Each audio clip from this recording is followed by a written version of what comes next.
Samsung's doing it. They're bringing back the Note. So here it is. This is the Samsung Galaxy Note 8 coming out very, very soon. And I know you're wondering, why did they bring out another Note? The last one exploded. Well, Samsung says that they're fans of the Note. They're very, very passionate about it, and they love them some S Pen.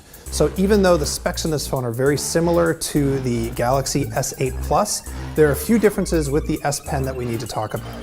But before we get into that, there's a bunch of like standard phone stuff to get into. So let's break this phone down.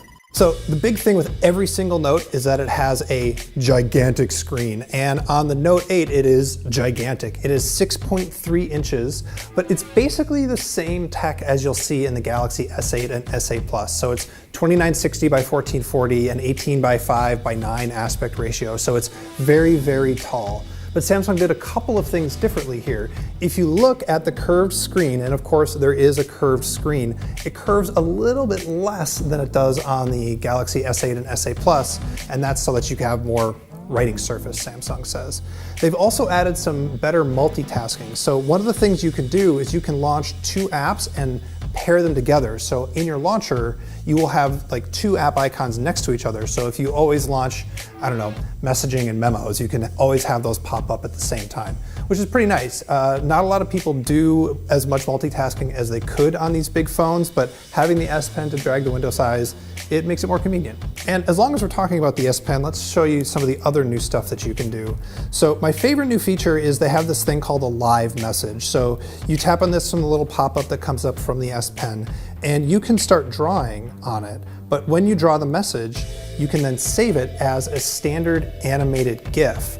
So when you send it out via, text message, Allo if you're crazy, or whatever messenger service you're using, it will work with this thing, and when it gets received on the other end, they actually get to watch the animation happen. It's kind of similar to what you can do with an iPhone and iMessage, but it works across basically every single app. And of course, the S Pen stylus does what S Pen Styli have always done. If you pull it out with the screen off, you can take a note directly on the off screen, although now on the Note 8 you can add up to 100 pages to your meeting note if you want, which is nice.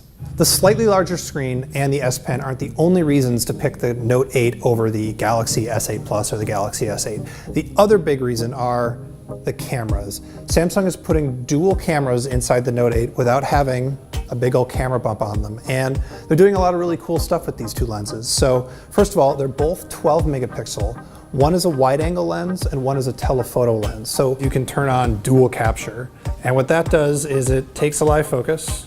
You can see I've got all the blur and everything else going on here. But it also takes both the wide angle and the telephoto, so you've got different options. So it's Samsung's flagship phone, so you expect flagship specs. And flagship right now means a few really straightforward things. It means a Snapdragon 835 processor in the US. They'll use their own Exynos stuff elsewhere in the world. It means 6 gigabytes of RAM and a default of 64 gigs of storage in the US, but it's expandable with microSD on your own. It also means that it has a 3300 milliamp battery. We don't know how long that's going to cause this thing to last. I'm sure that Samsung would tell you all day. We do know that that battery has gone through Samsung's brand new, super safe 8-step process to keep explosions from happening. And it's easy to make explosion jokes, and of course I'm doing it because I like doing easy things. But the S8 and the S8 Plus haven't had any problems, and so it's probably safe to assume that this new Note will not have any problems either. Last but not least, both the phone and the stylus are IP68, which means that it is resistant to water and dust. When you drop this thing in the toilet or you drop the stylus in the toilet, you'll be fine. Oh, one more thing that's super interesting to me, because I'm a super nerd, Samsung has updated DeX, which is this phone dock that you can plug it into, and then it turns the phone into a computer. You can use it on your monitor with a keyboard and a mouse. It's way faster now. The switching between phone and desktop is bam bam. It used to take like up to a minute to make that switch happen. It is basically like a Chromebook but running Android. It feels really good to use. You will see there's an extra button underneath the volume buttons. That is for Bixby, Samsung's personal assistant that is designed to help you figure out how to do stuff on the phone and not compete directly with Siri and the Google Assistant and whatever. You can hold it down to launch Bixby Voice. You probably can't remap it because you definitely can't do that on the S8 and the S8 Plus. it's there. Samsung's trying to build an ecosystem. We'll see how they do with that. So what do we know about the Note 8? Well, we know it's big. It's a Note. They're really big. We know that it has good performance. We know that it has some really intriguing cameras that I'm very excited to test out against current generation iPhones and even the next generation iPhone. We know it has an S Pen, and we know that it's coming soon. And last but not least, in the US, we know that it's only coming in black and gray. We may get some other options in the future. What we don't know yet is a release date or a price, but I anticipate the release date is very soon and the price is very high. How you doing? How am I doing? Have I moved out of focus? Oh, I moved and now I'm out of focus. Okay.